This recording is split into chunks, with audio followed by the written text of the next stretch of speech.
Japan, one of America's biggest allies and best friends in all of Asia. Well, really, the entire world. And according to most polls, Americans don't think the Japanese are too shabby either. However, when looking at the country of Japan and their relations with other East Asian countries, they're pretty much universally negative, and the feeling is mutual from places like Korea, China, and Taiwan. But just how did this come to be?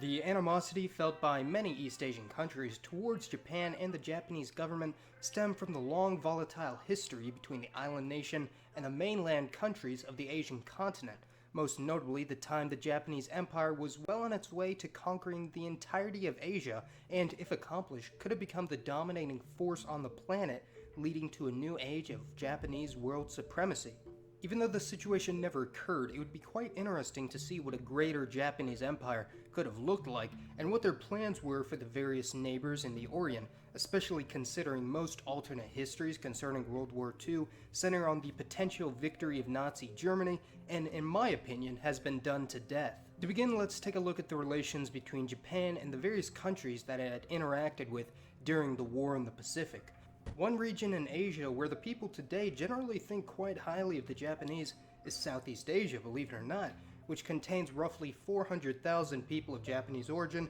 and Japan has roughly 300,000 immigrants of Southeast Asian origin. The countries with the most ancient relations with Japan are Malaysia, the Philippines, and Vietnam, all of which are a stone's throw away from China, with the maritime border being the South China Sea.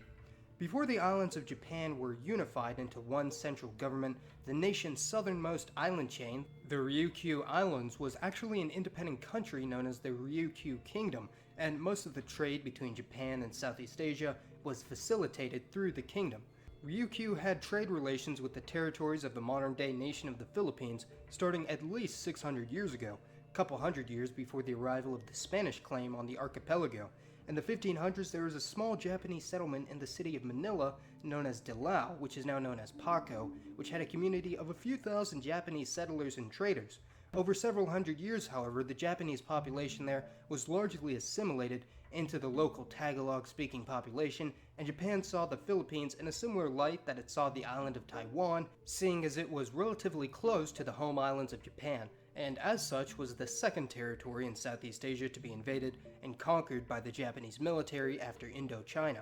The relations between Japan and China go back much further, dating back at least 2,000 years, and possibly even earlier than that, but it's hard to find any accurate sources on the subject. Even though the Han Dynasty was well aware of the Japanese islands for quite some time, later dynasties had very little to no interaction with the home islands from the 1600s onward because of the Japanese Empire's general policy of political isolation during this time period. The Japanese did, however, borrow many traits from the Chinese culture over the millennia, including the Chinese character for their own written language, which is why modern Japanese, Korean, and Chinese all share a common script in their written forms. The Japanese also heavily borrowed from many other aspects of Chinese culture, including the religion of Buddhism, which started in India, by the way, not China, as well as their form of government and political system. Japanese relations with Koreans also go back millennia, although the so-called Hermit Kingdom of Korea was perhaps even more closed off to foreign influences than Japan was.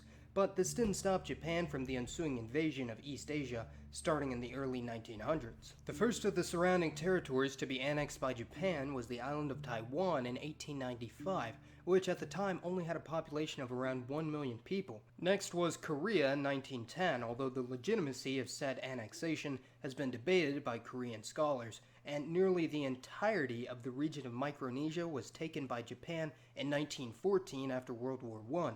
The Japanese took advantage of the chaos of the Chinese Civil War in the 1930s to invade the northeast region of China, and although the two warring factions in the Chinese Civil War, the nationalists and communists, put aside their differences to fight off the invading Japanese, they eventually lost the territory of Manchuria to the Japanese forces in 1932, which was declared an independent state loyal to Japan. After the territories of the surrounding Asian countries were thoroughly invaded, their armies and governments dissolved, the Japanese Empire would install a puppet government in the newly conquered nation. These new puppet states would then join the Greater East Asia Co-Prosperity Sphere, a pan-national organization headed by the Japanese government, so the territories were not completely incorporated into Japan in the same way that Korea or Taiwan was, but they were essentially an extension of the empire, only with slightly more autonomy and an illusion of self-governance. The country with the largest amount of autonomy in the Co-Prosperity Sphere would have definitely been Thailand, which was actually never invaded by Japan in the first place and willingly joined the Axis powers at the outbreak of World War II. Thailand temporarily annexed several surrounding areas of Indochina, Burma, and Malaysia during the war, mostly areas with an ethnic Thai population.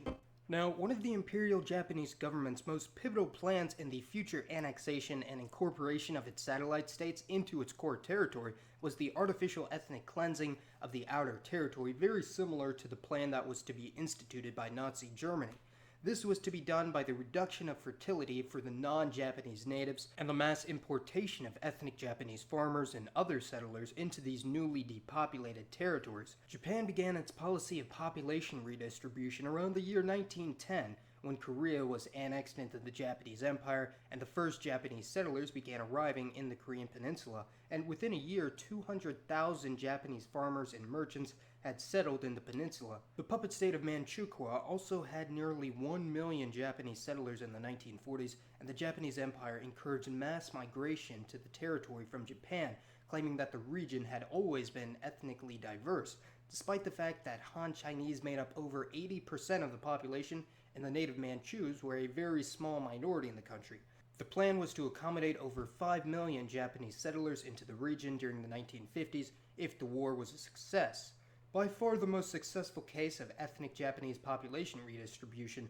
was in the territory of Micronesia, which was administered by the empire as the South Pacific Mandate. After nearly 30 years after incorporation into the Japanese Empire, ethnic Japanese dominated in the territory of the South Pacific, and although the territory was never densely populated in the first place, Japanese immigration to the islands was unfettered, and by 1940 they made up 48% of the population, which would include the modern-day territories of the Marshall Islands, Northern Mariana Islands, Palau, and the Federated States of Micronesia. The Japanese planned to eventually completely cleanse the islands of their native Micronesian inhabitants, replacing them with Japanese citizens, eventually incorporating the territory into the Japanese homeland. Without Allied intervention, the plan probably would have actually come to fruition, and although this would increase the area of the empire by only a tiny fraction, it would have given them access to a huge chunk of the Pacific Ocean.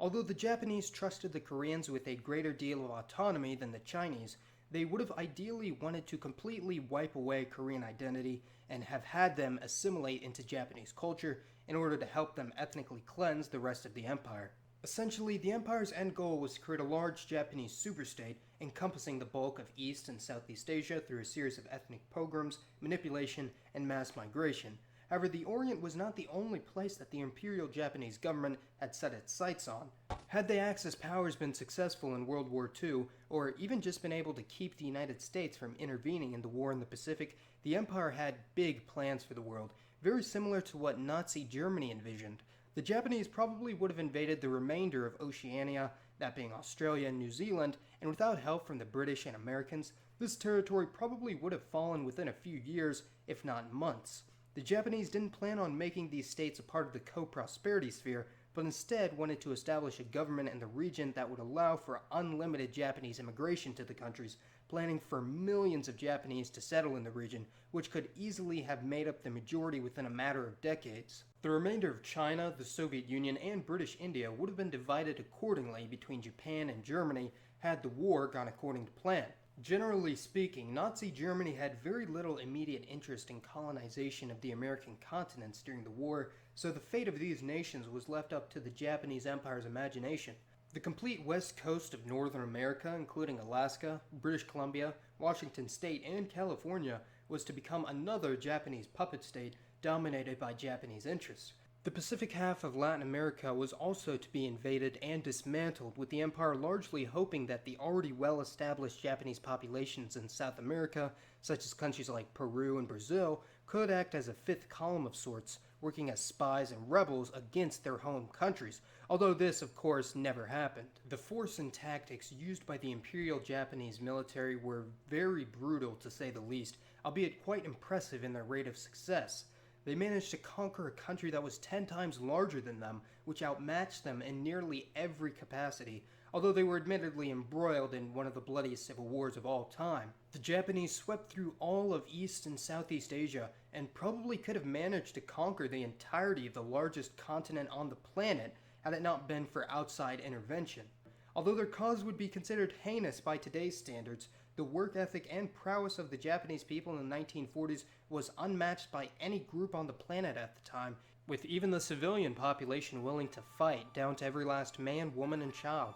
The defeat dealt to the Imperial government by Allied forces curbed what could have been one of the world's largest genocidal campaigns in all of history, and although frightening, it's also extremely riveting to ponder over just what the Japanese had planned for the world and the historical events that influenced their actions. Be sure to let me know your thoughts on World War II, the rise of the Japanese Empire, and the modern-day countries of Asia down in the comments below. As always, thank you for watching, everyone. It's been Mason, and I'll see you next time.